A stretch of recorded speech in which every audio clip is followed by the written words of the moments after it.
On a bustling morning at the local market, Benjamin arranged his fruits with the skill of someone who knows every detail of his trade, yet his attention was drawn to a soft cry standing out amidst the usual hustle and bustle of the market.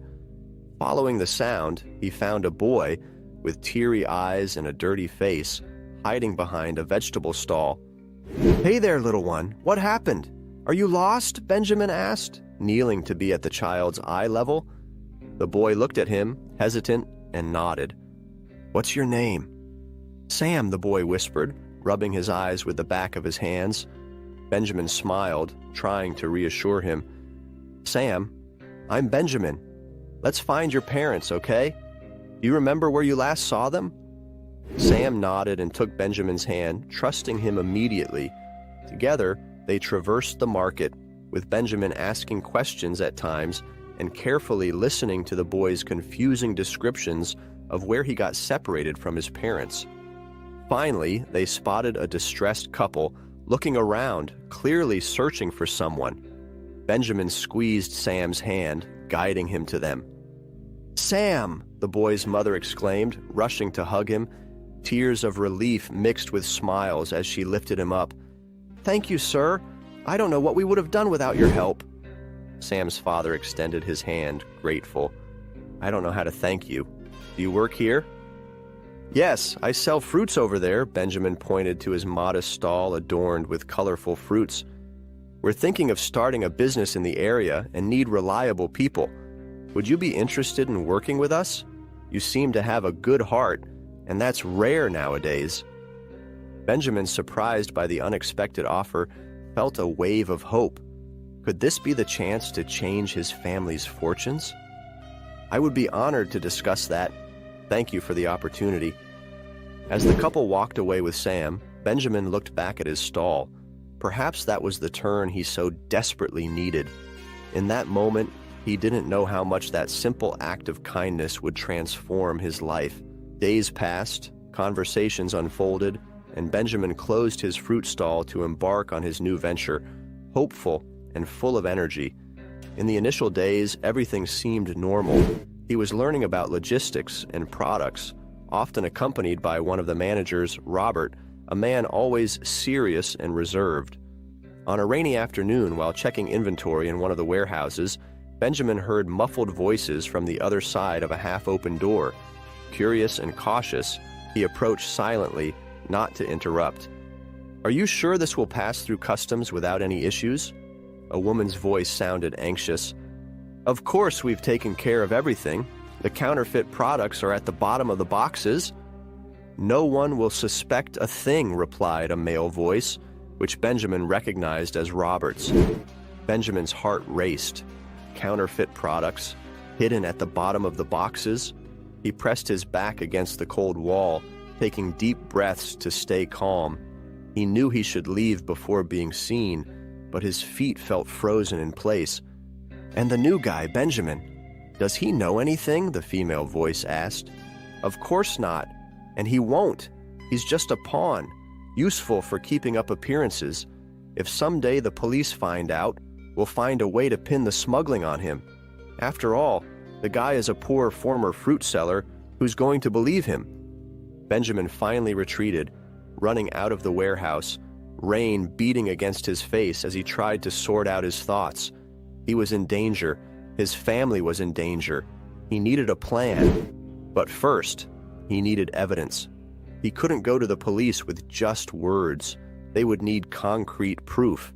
They were right. Who would believe the word of a humble worker? Returning home that night, the weight of reality hit him. The opportunity that seemed like a dream had turned into a nightmare. Benjamin knew that the next decisions would be crucial, not only for his safety, but for the integrity of his family. He spent the night awake, pondering how he could gather the necessary evidence without putting his loved ones at greater risk. In the following days, Benjamin had sifted through documents and discreetly observed the business operations. He began documenting everything that seemed suspicious, taking photos of invoices and records that evidenced the illegal movement of goods. It was a dangerous game, but Benjamin was determined not to let those criminals go unpunished. One afternoon, while Benjamin was at home organizing the evidence, his wife, Sophia, entered the room, visibly shaken. "Benjamin, I need to tell you something," her voice trembled. "Today at work, Robert called me for a meeting. He said he wants me to start handling the accounting for a new product line, but something about it seemed very strange to me. He told me not even to mention it to you. I quickly glanced at the documents, and I couldn't understand why me, just a simple janitor, should be involved in this." Benjamin felt a knot form in his stomach. He had tried to keep Sophia out of everything to protect her, but he quickly realized it was another way to incriminate his family if the business was discovered. After all, Sophia, along with other women, cleaned the company's office. Why now, suddenly, should she get involved with accounting? "Sophia, there's something I need to tell you," Benjamin hesitated, searching for the right words. "The business we're involved in, it's not what it seems. I found out they're smuggling counterfeit products, and from what I've uncovered, they're part of a network involved in different kinds of crime. The counterfeit products are just the tip of the iceberg." Sophia's eyes widened, covering her mouth with her hands. "What are we going to do?" she whispered. "I'm gathering evidence to take to the police. We need to distance ourselves from this as soon as possible." Benjamin held Sophia's hands. "But until then, we need to be very careful." "I'm scared, Benjamin," Sophia admitted, her eyes filled with tears. "I am too, but I'll protect you and our son, no matter what," Benjamin promised with fierce determination. Now, in addition to collecting evidence, Benjamin had to ensure his family stayed safe. They changed their daily routine, and Benjamin started accompanying Sophia to work, always vigilant for any sign of danger. The tension grew, along with the fear that something terrible could happen at any moment. However, Robert, noticing Benjamin's odd behavior, began to observe him without his notice. Eventually, Robert discovered that Benjamin was taking photos of products and documents. Suspecting that Benjamin would expose the business to the police, Robert and his men kidnapped Paul, Benjamin's son. At home that evening, desperate because his son hadn't returned from school, Benjamin received a phone call. "If you want to see your son again, Benjamin, come alone to the warehouse at Dock 12, and think carefully if you still want to go to the police." Robert's voice was cold, devoid of any humanity. Benjamin, consumed by a contained fury, drove to the agreed location, his heart beating out of sync with the ticking of the car's clock. Upon arrival, he found Paul tied to a chair, surrounded by boxes marked with suspicious labels. "Daddy!" Paul cried upon seeing him. "It's okay, son, I'll get you out of here," Benjamin said, approaching quickly, but he was interrupted by Robert, who emerged from the shadows with a gun pointed at him. "Not so fast, Benjamin. Did you really think you could betray us and get away with it?" Benjamin stopped, his hands raised in surrender, scanning the room for something he could use to turn the tables. "Robert, you don't have to do this. We can work this out another way." Benjamin tried to buy time, his mind racing to find an escape.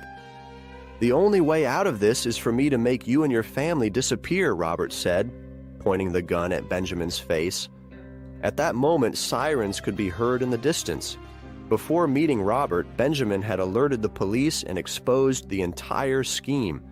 Robert was distracted, looking towards the door, and Benjamin seized the opportunity. With a quick movement, he threw one of the boxes at Robert, knocking down the gun, and ran to untie Paul. "Let's go, quickly!" Benjamin pulled Paul by the hand, running towards the exit. The police entered the warehouse just as they were leaving, and a brief exchange of gunfire ensued. Benjamin felt a sharp pain in his shoulder, but kept running, shielding Paul with his body until they reached the safety of the police cars. "It's all right now, son, it's all right," Benjamin reassured, embracing his son while the police detained Robert and his team. After the turmoil and adrenaline of the rescue, Benjamin found himself in a hospital, recovering from physical wounds, while police officers moved through the corridors. Sophia was by his side, holding his hand. relieved that they had escaped that nightmare. "You saved our son, Benjamin. I don't know what we would do without you," Sophia spoke softly, her eyes still red from worry and sleepless nights. "I would do it all over again, Sophia, and we wouldn't have to go through any of this if I hadn't gotten us into this mess," Benjamin replied, his voice heavy with guilt. "Don't say that. You did what you thought was right.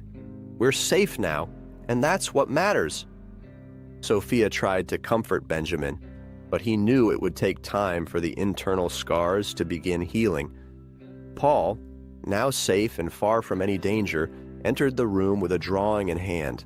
It was a simple picture of their family, all holding hands, with a big, smiling son above them. "Look, Daddy, I drew us 3, because now everything will be okay, right?" Paul asked, his eyes shining with renewed hope. "Yes, my champion, everything will be okay," Benjamin confirmed, pulling Paul into a careful hug, feeling a wave of emotion as he held his son. In the following months, Benjamin actively participated in his recovery and worked with authorities to ensure that all criminal operations were dismantled.